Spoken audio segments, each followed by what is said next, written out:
त्रिदिशी सत्संग समारोह का दूसरा दिन का प्रथम सत्र। मैं आते आते सुन रहा था, अपने जीवन में जो आदमी कर नहीं सकता उन विचारों को बच्चों पर बलात् घसीटते हैं, और आज ये हर घर में शिकायतें हैं। हर माँ बाप की शिकायतें होती है कि बच्चा हमारा कहाँ नहीं मानते हैं। मुझे तो हंसी आती है कि लोग ऐसा क्यों कहते हैं। आपके बच्चा आपका कहाँ मानते हैं, इसका प्रूफ आपको दिला दूं मैं। आपके पास पहले सिंगल मंजिल मकान था, आपके बच्चे आपका डबल मंजिल मकान किया कि नहीं किया। आपके पास पहले मोटरसाइकिल था, आपके बच्चे कार खरीदा कि नहीं खरीदा। आपके पास पहले मोबाइल नहीं था, आपको मोबाइल पकड़ाया कि नहीं। आप पहले जमीन में पैदावारी करते थे, कुल मिलाकर के 15 क्विंटल धान लूते थे। आज आपके बच्चे 30 क्विंटल धान लू रहे हैं कि नहीं लू रहे हैं। आपकी सैलरी पहली 25-30 हजार रुपया होती थी, महीने में कमाते थे। आज आपके बच्चे लाख रुपया कमा रहे हैं कि नहीं कमा रहे हैं। और क्या चाहते हैं। आपने यही तो सिखाया है जीवन भर।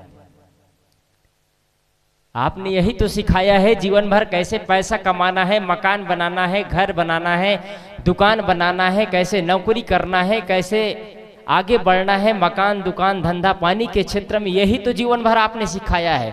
कभी बैठ करके 1 घंटा आत्मचिंतन किए हैं आपने। कभी बैठ करके सारे सदस्यों को बिठा करके कभी कहा है जीवन का निर्माण कैसे करना चाहिए।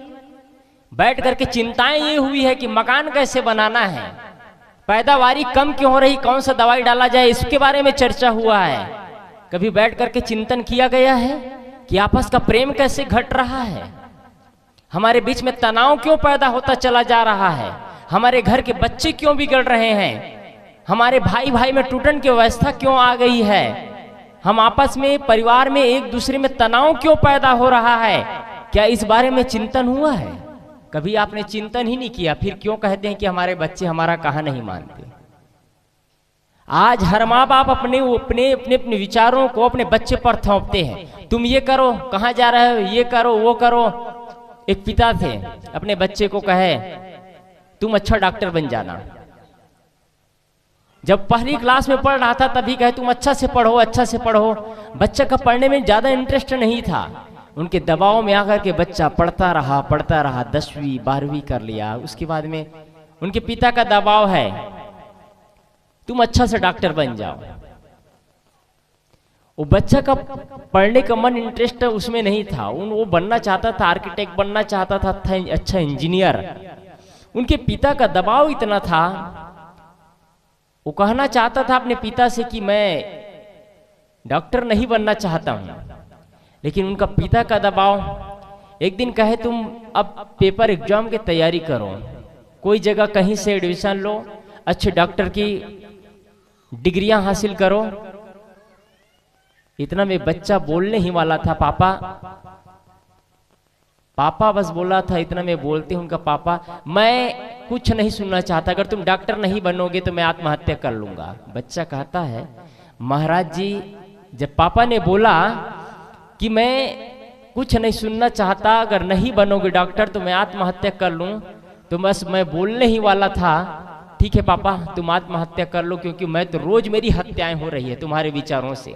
रोज मैं मर मर के जी रहा हूं, तुम ये करो वो करो वो करो। हम अपने इशारे पे अपनी उंगलियों पर अपने बच्चे को नचाना चाहते हैं। आपसे मैं प्रश्न करना चाहता हूं, आप अपने माता पिता के इशारे पर कितने नाचे हैं। जब बच्चा पेपर दिला करके आता है तो सबसे पहले माता और पिता का प्रश्न होता है बेटा पेपर कैसे गया, पेपर अच्छा बना कि नहीं बना। जब वो प्रश्न एग्जाम हॉल में बैठता है और एग्जाम देकर के उसका माथा ऐसे चकरा जाता है, ऐसे गर्म हो जाता है, तब भी 3 घंटा जैसे तैसे वो पेपर बनाता है, पूरी मशक्कत करके बनाता है। उनकी पूरा शरीर गर्म हो जाता है। एग्जाम हॉल का प्रश्न देख करके ऐसे भौचक्कर प्रश्न आया रहता है। अब वो 3 घंटा पेपर दिलाने के बाद में घर में जा करके उनको शीतल पानी चाहिए, ठंडा पानी चाहिए, आराम चाहिए, मस्तिष्क को आराम चाहिए। वहां जा करके माता पिता और शरीर गर्म करते हैं और पेलते हैं पेपर कैसे बना। उनको प्यार से बिठा करके पानी पिलाना चाहिए, भोजन कराना चाहिए, बोलना चाहिए बेटा आराम कर लो। क्या वो बहुत बड़े डिग्री लेकर के आपका अच्छा योग्य व्यक्ति बन जाएगा? उनको प्यार चाहिए, उनको सिखाना चाहिए, इंसानियत पनपना चाहिए। आपका जीवन ऐसे होना चाहिए कि आपके प्रति श्रद्धा और समर्पण से भर जाए। इस दुनिया के किसी भी कोने पर चला जाए तो आपके दिया हुआ संस्कार उनको पल पल याद आए, आपके दिए हुए संस्कार उनको गलत तरफ जाने ना दें। आपका डिग्रियां काम नहीं आता है। एक आदमी के पास डिग्रियां तो थी, लेकिन अहंकार इतना था, इतना अहंकार, पूछना ही क्या है, कोई मतलब नहीं।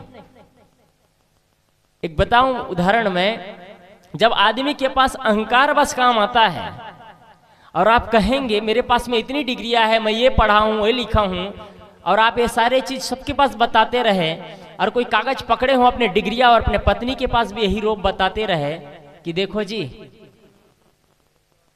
मैं पीएचडी किया हुआ हूं, और आपकी पत्नी आपको कुछ और बताना चाह रहे हैं, देखो घर में ये समस्याएं हैं, ये समस्या है, आप फिर से कहते हैं कागज पकड़े हैं, आप कागज पकड़े हैं, आपने पीएचडी किए हैं, उसका आप सिर्फ एक कागज रखे हैं, आपकी पीएचडी कागज तक सीमित है और व्यवहार में नहीं आया, आचरण में नहीं आया। वो पीएचडी की जो कागज का जो आप टुकड़ा रखे हो जीवन में आचरित नहीं कर पा रहे हैं, और बार बार आपकी पत्नी आपको कुछ बताना चाहती है और आप कहते हैं देखो जी मैंने पीएचडी किया है, तो आपकी पत्नी क्या करेगी? आपकी बात सुनती रहेगी?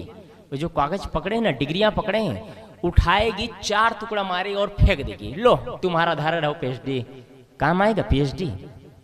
आपका आचरण में पीएचडी होना चाहिए, आपके स्वभाव में पीएचडी होना चाहिए, आपके स्वभाव और जीवन में सरलता होना चाहिए। आप हर चीज बच्चों पर थोपते चले जाते हैं।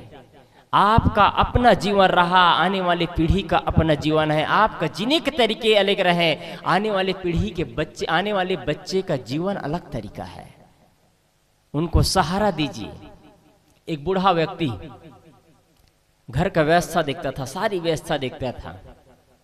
उसे घर में एक नाती, उनका शादी हुआ, विवाह होने के बाद में उसके घर में जब उनकी पत्नी आती है तो देखते हैं घर के माहौल, नए मॉडर्न ढंग से जीने वाली उनकी बहू रही।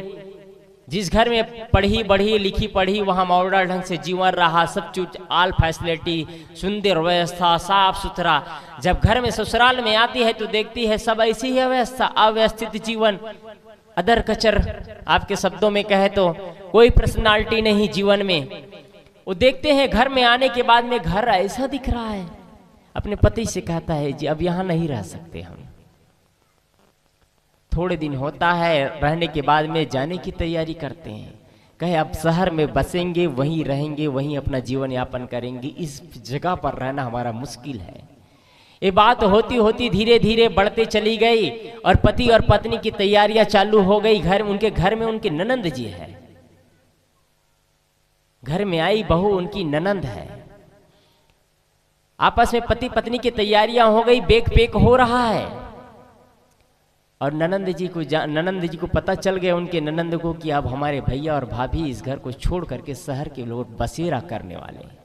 इतना में बात दादाजी घर का मुख्य है वो जान लेता है, और जा करके जो उनकी ननंद है वो बताती है कि भैया और भाभी अब घर छोड़ करके शहर की तैयारियां कर रहे हैं दादाजी, क्योंकि वो घर में शहर में बसना चाहते हैं।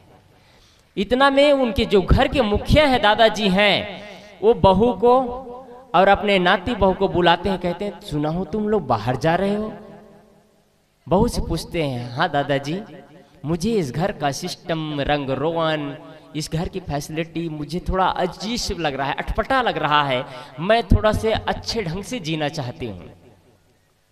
तो घर के बूढ़ा ने क्या किया? घर के बूढ़ा ने कहा बेटा तुम जो सोचते हो सब कुछ हो जाएगा, सब कुछ तो एक साथ नहीं हो सकता, लेकिन हम घर के कुछ सिस्टम को बदल सकते हैं। हमारे पास कुछ पैसा है, लाकर खोलता है, लाकर से 2-4 लाख रुपए उनके पास जो रहा वो निकालता है और अपने नाती और बहू के पास रख देता है। बेटा जितना तुम इससे संवार सकते हो घर को संवार लो, लेकिन घर को टूटने से बचा लेना। घर को टूटने से बचा लेना। एक बार यदि दिल में दरारें पड़ जाती है तो दरारें भरती नहीं है और दरारें बढ़ती चली जाती है। और हम क्या करते हैं, उनको जाना है तो चले जाए ना। आपको पैसा का महत्व है, धन का महत्व है, इंसान का महत्व नहीं है, जन का महत्व नहीं है। धन का महत्व समझ में आता है हम सबको, और धन को महत्व देते हैं, जन को महत्व नहीं देते हैं। घर और परिवार टूट करके बिखर जाता है, उसको महत्व दे देते हैं। लेकिन एक साथ मिल करके कुछ पैसा खर्च करके एक साथ उत्साह से जीवन कैसे जिया जाए, इसको महत्व नहीं देते हैं। आपका जीवन कैसे भी जी लिए हो, लेकिन आपके आने वाली पीढ़ी को, नए जनरेशन को, नए टेक्नोलॉजी, नए दुनिया, नए अजनबी दुनिया है आज की दुनिया, उनको उनके ढंग से जीने के तरीके बताइए, उनको इनके ढंग से जीने का हौसला दीजिए। और कभी कभी बच्चों को सही शिक्षा और संस्कार देना चाहते हैं। मैं आप सभी से निवेदन करना चाह रहा हूं, आपके बुढ़ापे की लाठी आपके बच्चे हैं। आपके बुढ़ापे में वही बच्चे काम आएंगे जो आज खेल रहे हैं, कूद रहे हैं। आज वही बच्चे शैतानियत कर रहे हैं। यदि आप उनके अंदर संस्कार इंक्लूड करेंगे, सही संस्कार, तो आपके बुढ़ापे में वो बच्चे काम आएंगे। यदि सही संस्कार इंक्लूड नहीं करेंगे तो आपके पास पैसा धरा रह जाएगा, बैंक बैलेंस धरा रह जाएगा। आप खाट में बिस्तर में पड़े रह जाएंगे। आपको ट्रीटमेंट और इलाज कराने वाले नहीं होंगे, क्योंकि आपने कर्म ही खराब किया था। राजा दशरथ के 3-4 योग्य पुत्र थे, राम, लक्ष्मण, भरत, शत्रुघ्न, और चारों योग्य पुत्रों में कोई योग्यता की कमी नहीं थी, थोड़ी भी योग्यता की कमी नहीं थी। चारों पुत्र योग्य थे, चारों पुत्र विद्वान और समझदार थे। लेकिन राजा दशरथ का कर्म ही खराब था, तो राजा दशरथ के मुख में पानी डालने वाला कोई पुत्र साथ नहीं दिया। या ऐसे ही हमारे जीवन में यदि हम धन को महत्व देते रह जाएंगे, परिवार के सदस्यों को महत्व नहीं देंगे, आपस में प्रेम और रिश्तों को बना करके नहीं रखेंगे, तो सारा का सारा बर्बाद चला जाएगा। किस काम का धन संचय करने से? आपका जमीन 4 एकड़ है, आप 5 एकड़ करने की तैयारी में है। आपके बच्चे चाहते हैं मकान सुंदर बन जाए, आपके बच्चे चाहते हैं घर में गाड़ी हो जाए। क्या करेंगे आप धन को इकट्ठा करके, जब घर में एक दूसरे के चेहरे पे मुस्कान ही ना हो, और पैसा को लेकर के रात को नींद नहीं उड़ती है, ताला पकड़ पकड़ के देखते हैं ताला तो सही है ना, कहीं ताला तो नहीं खुला है। जब रात में नींद उड़ती है तो मेन गेट को टटोलते हैं, ताला तो सही लगा है ना, टटोलते रह जाए। जब बच्चे सोते हैं तो फर्राटे की नींद सोते हैं, उनको कोई डर नहीं है चोरी की हारी की। आप डरते रहो यही चोरी और हारी की डर से। मैं आदमी बंधुओं आप सभी से कहना चाहता हूं कि आज के आने वाले पीढ़ी को अपनी जिंदगी जीने दीजिए, उनका हौसला बुलंद होने दीजिए। और संस्कार सही देना चाहते हैं तो कभी कभी बच्चों को अनाथालय में ले जाइए, दिखाइए वहाँ बच्चे कैसे माँ बाप के बिना तरसते हैं। जीवन में अस्त व्यस्त जीवन, बिना माँ बाप के प्यार के कैसे जीवन हो जाता है। कभी बच्चों को वृद्ध आश्रम में ले जाइए और वहाँ दिखाइए बिना बच्चे के माँ बाप कैसे तरसते हैं। और जिनके कोख में बच्चे नहीं उनसे पूछिए बच्चे का पीड़ा और बच्चे का दर्द क्या होता है। आप हर के कोख में बच्चा खिला है, आज बच्चों को संस्कार नहीं दे पा रहे हैं। बच्चे बीड़ी और सिगरेट, तंबाकू, गुटखा, बीड़ी से अन्य चीजों का सेवन कर रहा है, मदिरा का प्याला पी रहा है। आप भी मस्त है, गुटखा में गुलाल भरे हैं, मुंह में भरे हुए हैं गुटखा, लाल लाल गलगला रहे हैं, थूक रहे हैं। कितने साल से सत्संग सुनते हैं जी? साहेब जी मुझे 25 साल हो गया सत्संग सुनते, तमीज होश नहीं है, गुटखा भरे मुंह में 25 साल से सत्संग सुन रहे हैं। कौन सी सभ्यता सीखा आपने? जब घर में बोलते हैं तो तांडव मच जाता है। घर में आपसे बात नहीं करना चाहते हैं, घर में नफरतें के बीज बो करके रखे हैं।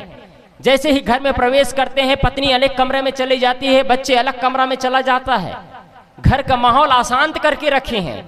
आपका माहौल ऐसा होना चाहिए, आपका वातावरण ऐसा होना चाहिए, आपका संस्कार ऐसा होना चाहिए। जैसे ही घर में पैर रखते हैं आपके बच्चे, आपके बहू, आपके बेटे, आपके नाती, आपके पोते, आपके माता पिता आपके पास आकर के बैठना चाहे, आपसे बात करना चाहे। हमने तो ऐसा बचा करके रखे हैं, अपने आप को शेर खां समझते हैं ना। क्या जिंदगी है ये? जीवन को सुंदर बनाइए। एक व्यक्ति था, जज था, उनका जजपना इतना था कि घर में जैसे ही बच्चे आते, घर में जैसे ही प्रवेश करते, उनके बच्चे कमरे में चले जाते, उनकी पत्नी कमरे में चली जाती, उनके घर के जितने सदस्य हैं सब अपने अपने कमरे में चले जाते। एक दिन उनका मित्र आया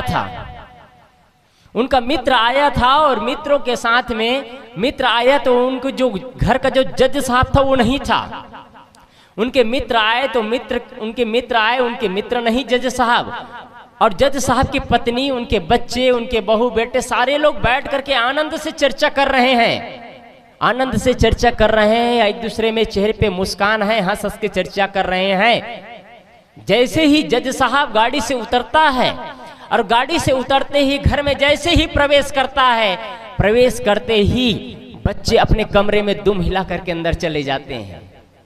इधर पत्नी उनके अपने कमरे में चली गई।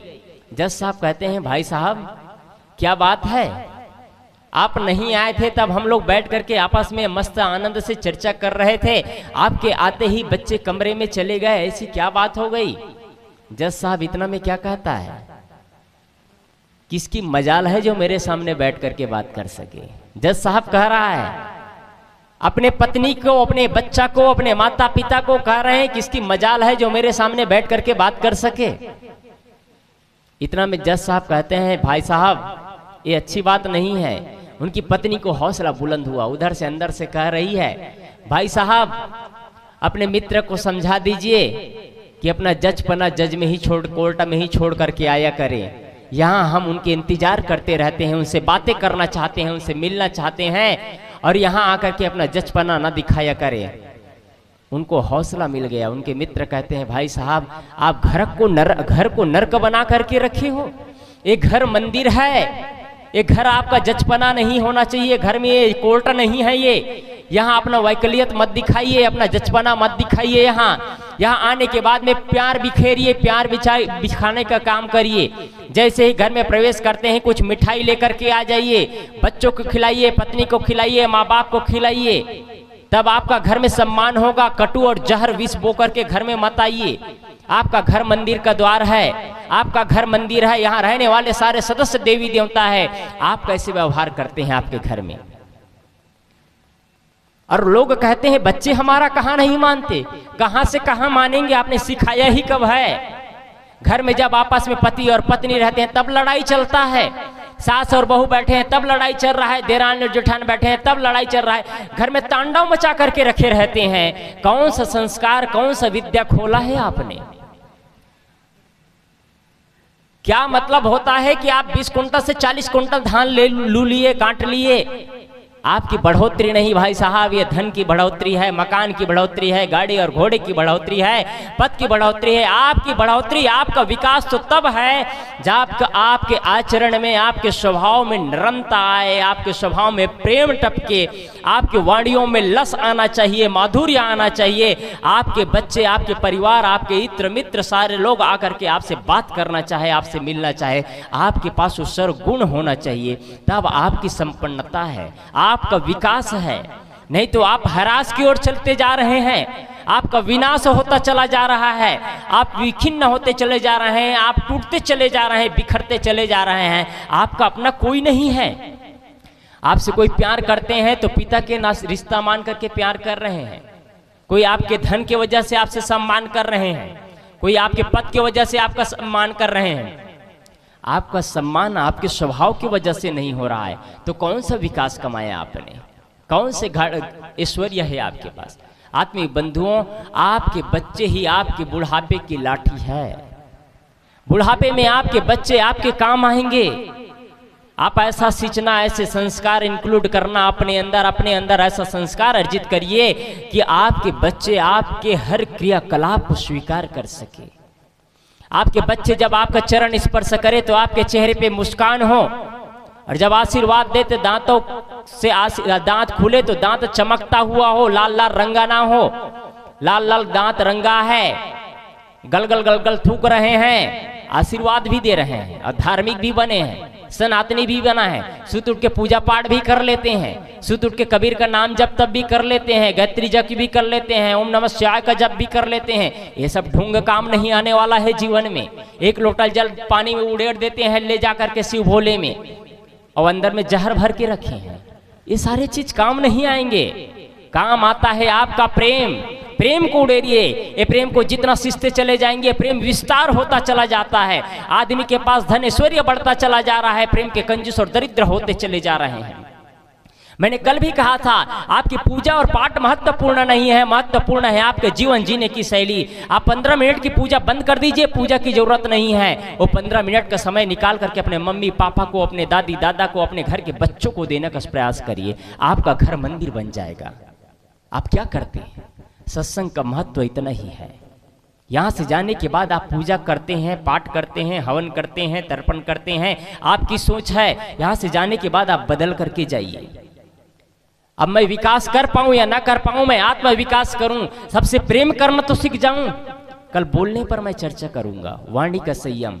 हमारे भारत देश पर अभी जो 80% कोर्ट में जो केस चल रहा है, वो लड़ाई चल रही है, बात की लड़ाई।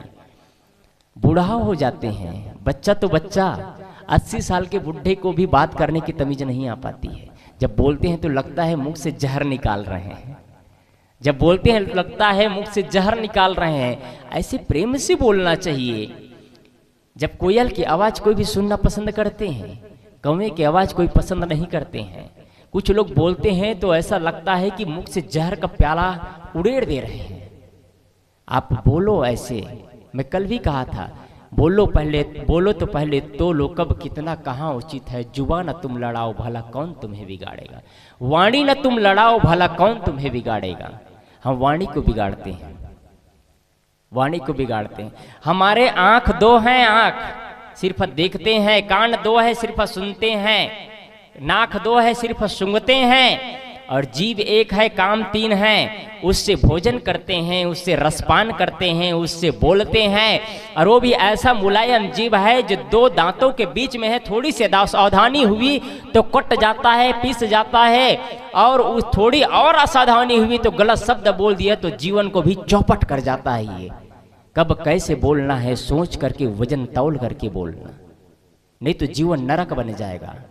एक बार द्रौपदी ने बोली थी कि अंधे के अंधे होते हैं, पूरा महाभारत युद्ध होता है। एक बार आप बोलते हैं, घर में तांडव मच जाता है, घर टूट करके बिखर जाता है। आत्मीय बंधुओं, बच्चों से प्रेम करना सीखिए, मेरा विषय है संस्कार। इस पर और चर्चा होगी।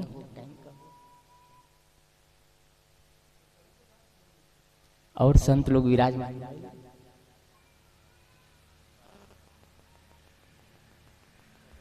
संत लोग और विराजमान है, इसलिए मैं टाइम देख रहा था। इसलिए मैं आप सभी से निवेदन करना चाहूंगा कि आपके बच्चे, मैं बताऊं आपकी जिंदगी कब तक है।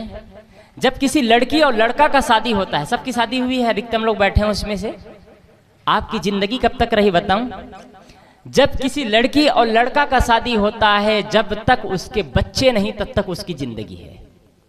जब तक उसके बच्चे नहीं तब तक उसकी जिंदगी होती है। अपनी जिंदगी जीते हैं, जैसा ही बच्चा पैदा होता है अपनी जिंदगी खत्म। अब टोटल टारगेट, टोटल लक्ष्य होता है बच्चे के लिए। क्या आप बच्चे के लिए इतना लक्ष्य देते हैं? आपका उद्देश्य बच्चा है, आप बच्चे के लिए कमाते हैं, बच्चे की पढ़ाई सोचते हैं, बच्चे की लिखाई सोचते हैं, बच्चे का भविष्य सोचते हैं, सब कुछ आप बच्चे के लिए करते हैं। तो आप कभी बच्चे के लिए इतना सब सोचते हैं तो आपका कर्तव्य क्या बनता है? 24 घंटा में कम से कम 1 घंटा, आधा घंटा बच्चों को टाइम देना चाहिए कि नहीं? आज पैसा कमाने का जुनून इतना सवार होता है। एक उदाहरण बताऊं, अब याद है तो, एक बच्चा था 5वीं, सुबह सुबह जब उड़ता तो बच्चा देखता है पापा ड्यूटी चले गए हैं। उनका रनिंग फील्ड काम था, रनिंग फील्ड में काम करता, जितना काम करता उनको पैसा उतना मिलता। जब बिस्तर से बच्चा उड़ता है 6-7 बजे तो पापा नहीं है, स्कूल चला जाता है, फिर आता है भोजन करता है, रात्रि में 8 बजे बच्चा सो जाता है। 5 साल का बच्चा है, 6 साल का बच्चा है। जब पापा रात्रि में आता है तो बच्चा सोया है, और जब बच्चा सुबह उड़ता है तो पापा ड्यूटी में चला गया है। एक दिन देखता है रविवार का दिन है, बच्चा स्कूल नहीं गया है, और रविवार के दिन भी पापा ड्यूटी जाते थे, लेकिन बच्चा तेज तर्रार था। एक दिन देखता है बच्चा आज है घर में, लेपी में काम कर रहा है, लैपटॉप में दौड़ करके आता है, आज बच्चा है, पापा है। पापा से पूछते हैं, पापा तुम एक दिन में कितने कमाते हो? आज के बच्चे गूगल बॉय है ना।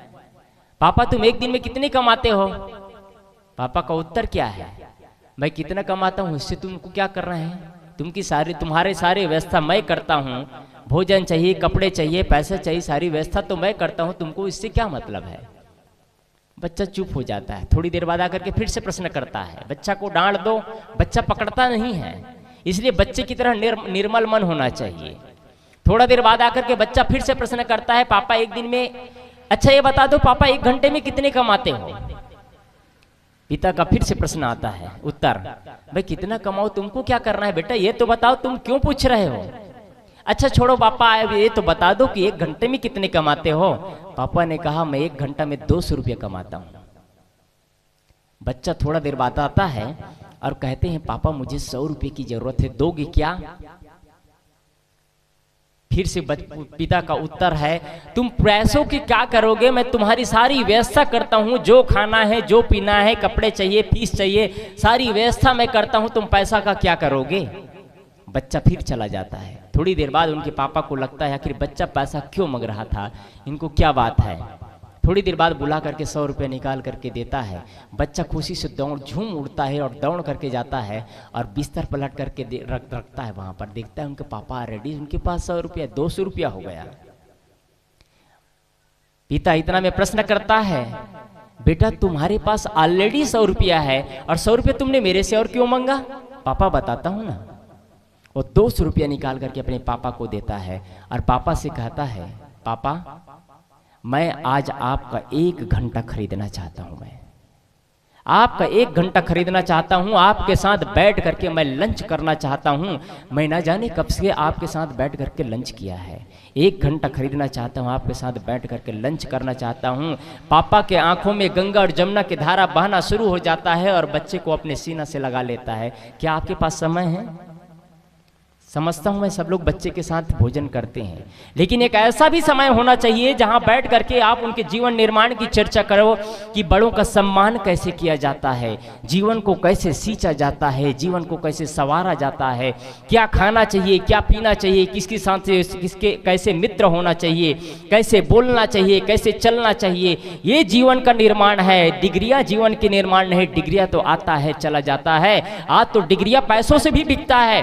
पैसा जमा करो डिग्रियां मिल जाती है, पैसा जमा करो पद मिल जाता है, मेले का पद पैसा से मिल जाता है, मुख्यमंत्री पैसे के पास से बन जाता है। कौन सी योग्यता है मुख्यमंत्री के पास? डिग्रियां हैं उनके पास, जाकर के पूछिएगा। आईपीएस अफसर बनने के लिए मेहनत चाहिए और पैसा ना हो तो कोई मुख्यमंत्री नहीं बन सकता है।